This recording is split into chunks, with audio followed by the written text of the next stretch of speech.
He's going to send his roaches back up, looks like. And look at this. He's got some distance among his troops here. Little stuff like that. This Hydralisk, I believe, is being pushed by these roaches. Maybe they're not. I don't know. But he kills the... whatever that thing was. He goes out. He's going to go attack this expansion here. He drops down. He says, I'm going to kill your workers. But he said he killed the queen. And, yeah. So the roaches come back, but it's not going to be enough. The Vikings are doing a lot of damage. We got 1-1 upgrades. No upgrades for Zerg. I don't like no upgrades, guys. It only costs $100 to improve all your Hydras and all your roaches by one, by increase their damage by 1. But anyway, that's a weird quirk among players. What I was going to say, you better go back there and attack that. So he finds this little secret stash of supply depots, which are going to go down for sure. Might go get this command center too. Notice how he didn't just tell it to attack it, right? He moved closer to the edge and then told to attack it. That ensures more damage. And this thing, it got away, but it's burning so fast it's going to die. And there's the poor little supply depot stash of Terran. That's the end of that. And this thing's going to burn up and die in a couple moments too. Another expansion for Zerg goes down. Now, I don't know. We got 2 expansions here for Terran that's still giving him money.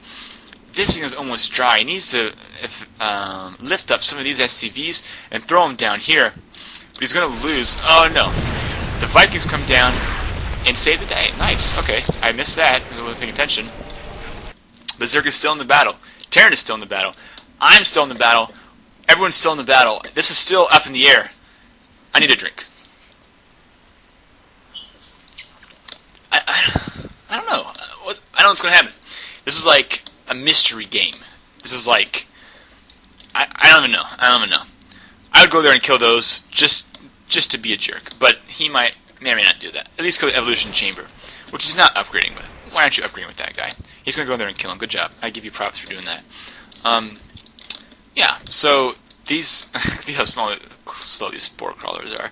But he's moving up to, of course, to, get air defense in this area. Yeah. Yep. I don't know. And unfortunately, there was an expansion down for Zerg.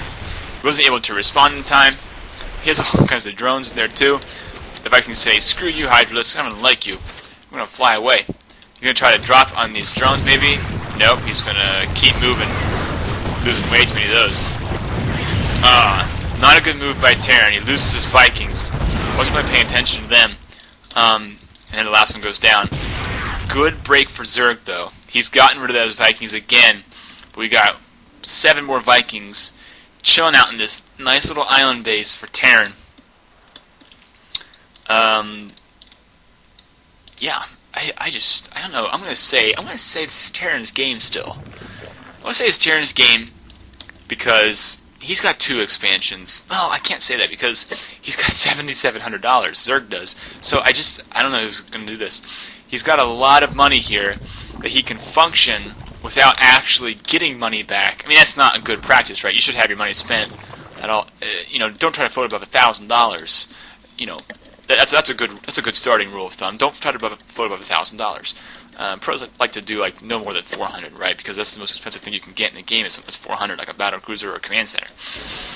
Here goes another expansion down for Zerg. But anyway, but at this point in the game, it's actually coming in pretty useful. The fact that he has $7,000, because if he's stuck without, if he's got hatchery somewhere and he doesn't have an expansion somewhere to give him money, then he's able to still spend money and do stuff because he's floated so much cash. But again, that's not an encouragement to float cash. You should always make sure your cash is on the field in some way fighting for you. So looks like he's gonna try to kill this spire here. Maybe not. He's gonna kill that thing. Then he's gonna kill the spire. And Zerg's gonna respond to this and take it out. He's gonna go for the workers. I don't know what he's gonna do. He's trying to kill the spore crawler for some reason. But Zerg has been doing this frighteningly fast.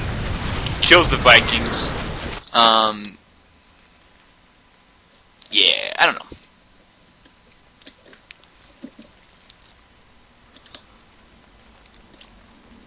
So, if it's all about these Vikings, I'll tell you.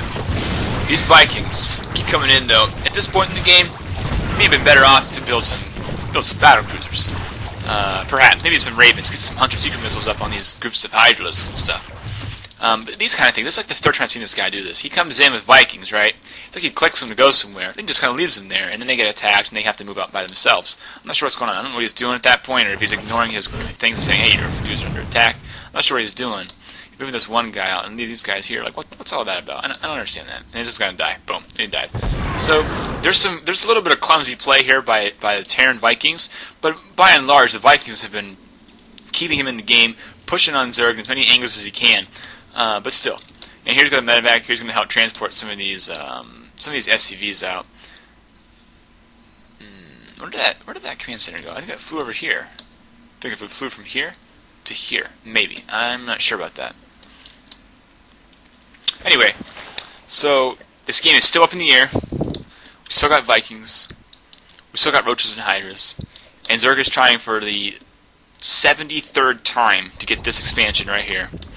He says, screw it, I'm going to leave my guys here. I don't want to lose this thing again. It's getting a little silly.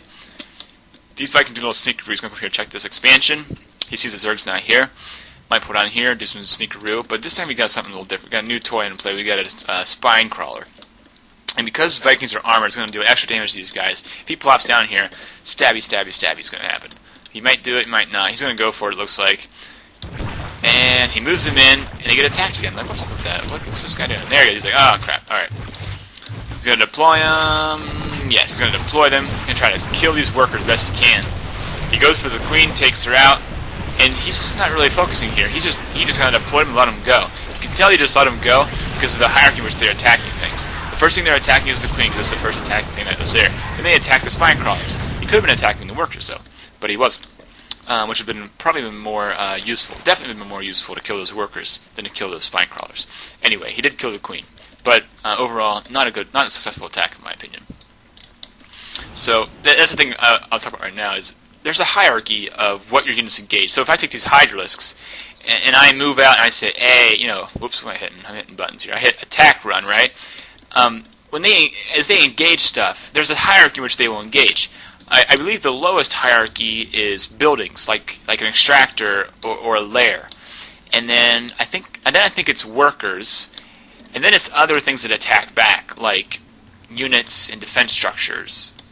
Unless it's like one of these things that don't attack them. There's another level of hierarchy in there. Anyway, so the point is there's a hierarchy, and that's why when he deployed those Vikings here, the Vikings didn't just attack what was closest to them, because the workers were the most closest thing. They attacked the queen, because it was right here, and they could attack back, so they focus on that. Then when they're done with that, they focus on the spine crawler, then they focus on the other spine crawler, and the roaches and stuff come up there, and they were firing on them. It didn't kill any workers. So that hierarchy came into play there, and a lack of unit control came in, and it decimated those Vikings because of that. When in reality, he probably could have been killing those workers. So there's something to think about whenever you're doing an attack run, or to hit S for stop, let your units kind of attack what they want, or just, not controlling your units at all. And the key about that is, I was playing a Protoss player, and he was using sentries, and he had a bunch of Guardian shields. And I would take my Hydralisk, and I would hold Shift, and I would click on each sentry, and they would go through and kill the sentries first. With the sentries gone, he doesn't have the Guardian shield. But he was just having the sentries just kind of chillax and do whatever they want, attacking, just sitting in with his immortals and whatnot. I kill those sentries, and then I get a huge advantage. Or at least I wouldn't say I get a huge advantage, but he loses his Shield Guardian advantage. So that's that hierarchy at play again, and that's me making sure that I use it intuitively when I need to override it with unit control.